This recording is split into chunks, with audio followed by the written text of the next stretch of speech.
Hello, नमस्ते, आदाब और सत श्री अकाल। मेरा नाम पूनम अग्रवाल है और एक्सप्लेन एक्स में आपका स्वागत है। प्लीज प्लीज प्लीज चैनल को सब्सक्राइब कर लीजिए। This will really help me. Thank you. Bihar SIR पर आप सबको पता है कि 12 तारीख को हियरिंग होने वाली है, यानी कि कल 12 अगस्त।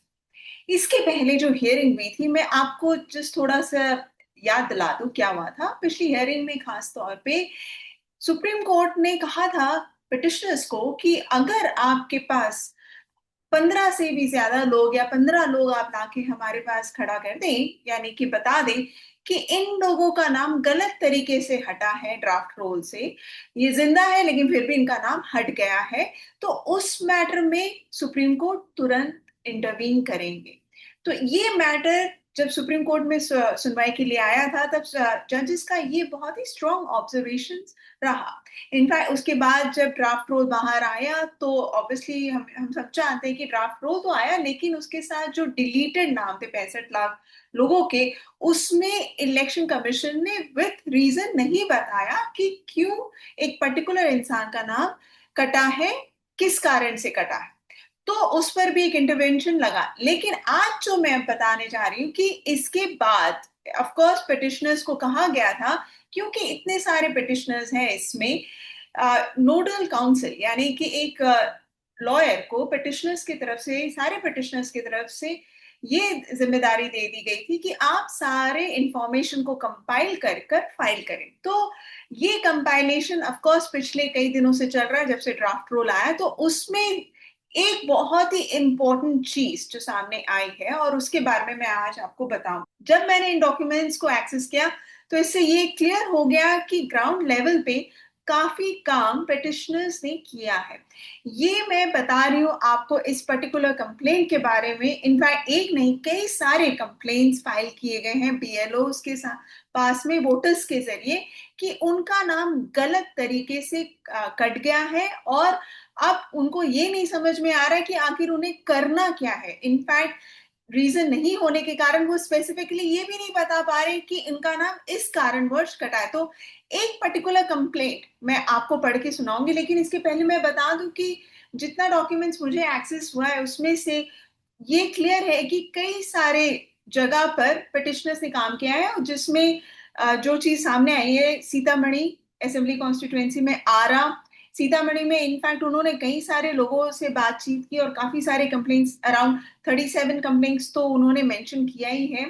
आरा में है, फिर मीनापुर, वहां पर भी बहुत सारे लोगों का नाम हट गया है गलत तरीके से, इन द सेंस कि या तो उन्हें मृत दिखा दिया गया है या माइग्रेट दिखा दिया गया है। इसके बाद आरजेडी ने कई सारे कंप्लेंट्स किए हैं बीएलओ के सामने कि गलत तरीके से कई लोगों का नाम कटा है। एक कंप्लेंट भी उन्होंने, एक नहीं बल्कि कई सारे कंप्लेंट्स फाइल किए हैं। इसके अलावा दीघा, सहरसा, मुजफ्फरपुर और कुछ जिले भी हैं जैसे अरवल और कांती। तो इन सारी जगह पर कई सारे कंप्लेंट्स ऑलरेडी फाइल हो चुके हैं वोटर्स के जरिए और political parties, opposition political parties जो है वहां पर, उनके जरिए। तो उसमें से एक कंप्लेंट की कॉपी मैं आपको पढ़ के सुनाऊंगी।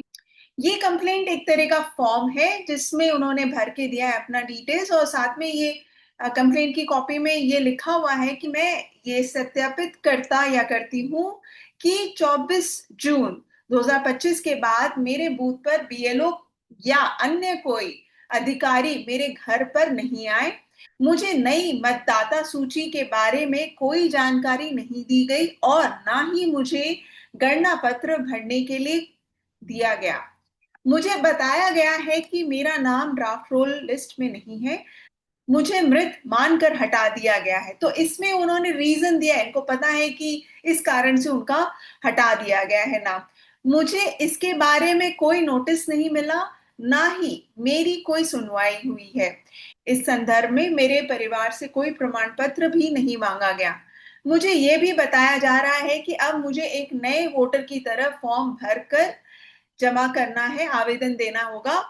मैं इस पर आपत्ति दर्ज करना चाहता या चाहती हूं कि मेरी जानकारी के बिना मेरा नाम वोटर लिस्ट से हटा दिया गया, और मैं ये मांग करता या करती हूँ कि मेरा नाम फिर से वोटर सूची में जोड़ा जाए।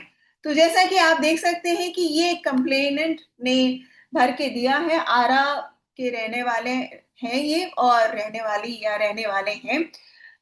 तो ये क्लियरली शो कर रहा है कि इस तरह की कंप्लेंट्स गए हैं, और ये तो सिर्फ एक जगह का मैंने पढ़ के आपको दिखाया बताया।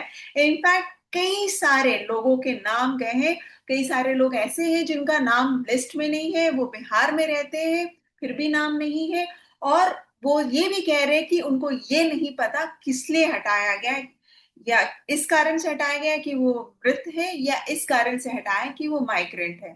तो अब ये चीज जो एविडेंस की बात है जहां तक, तो आप देख सकते हैं कि ये एक बहुत ही ब्लैक एंड व्हाइट वाला एविडेंस, डॉक्यूमेंट्री एविडेंस मैं कहूंगी, जो कि सुप्रीम कोर्ट में लगता है। और इससे ये क्लियर हो गया है कि जहां तक पॉलिटिकल पार्टीज के लोगों का सवाल है, बीएलए का सवाल है, उन्होंने ग्राउंड लेवल पे काफी काम किया है इन दिनों। ड्राफ्ट रूल जब से बाहर आया है, तो ये एविडेंस अब कोर्ट में जाएगा। अब कोर्ट की सुनवाई के दौरान जब ये एविडेंस प्रेजेंट होगा, तब देखते हैं कि इलेक्शन कमीशन का क्या जवाब होगा। और ये भी देखा जाएगा कि अब सुप्रीम कोर्ट, जिन्होंने कहा था कि आप नाम लेकर आए जिन लोगों का नाम गलत तरीके से हटाए, तब हम उस चीज को जरूर नोटिस करेंगे। तो अब जब ये चीज सामने आए, मैं तो बस एक पोर्शन बता रही हूँ आपको कि कुछ एविडेंस ऑलरेडी लगा दिए गए हैं, हो सकता है और भी एविडेंस पिटिशनर्स लगाएं। तो इसके अलावा जो एविडेंस पिटिशनर्स ने मेंशन किया है अपने इस कंपाइल्ड एप्लीकेशन में, वो उसमें उन्होंने कई सारे न्यूज आर्टिकल्स, करीब 60 65 या 70 के अराउंड इतने सारे न्यूज आर्टिकल्स को भी मेंशन किया है। और ये न्यूज आर्टिकल्स खास तौर पे बिहार एसआईआर पे हो रहे जिस तरह के प्रोसेस को, उस पर सवाल उठा रहे। कई सारे आर्टिकल्स ये भी बता रहे हैं कि कितनी सारी प्रॉब्लम्स वोटर्स को वहां पर फेस करना पड़ रहा है। तो इस तरह के आर्टिकल्स को भी पिटिशनर्स ने कंपाइल डेटा में लगाया है। तो अब सारी उम्मीद हमारी सुप्रीम कोर्ट पर है कि आखिर सुप्रीम कोर्ट इन सारे एविडेंस को किस तरह से लेता है। ये ब्लैक एंड व्हाइट एविडेंस है, इसको नकारा नहीं जा सकता। इनफैक्ट ये जो कंप्लेंट की कॉपीज हैं, ये जो लेटर्स हैं जो बीएलओस को लिखी गई हैं, ईआरओस को लिखी गई हैं, उस पर क्या एक्शन किया गया, क्या इलेक्शन कमीशन इन चीजों को मान रहा है कि नहीं, ये सारी चीजें अब हमें पता चलेंगी कल की हियरिंग में, जो कि 12 अगस्त को है। और मैं आपको इस पर अपडेट करती रहूंगी। और आप भी उम्मीद मत छोड़िए, सुप्रीम कोर्ट का दरवाजा खटखटाया गया है तो जरूर कोई ना कोई अच्छा रिजल्ट आएगा। So please do like, share and subscribe to my channel, and thank you so much for watching.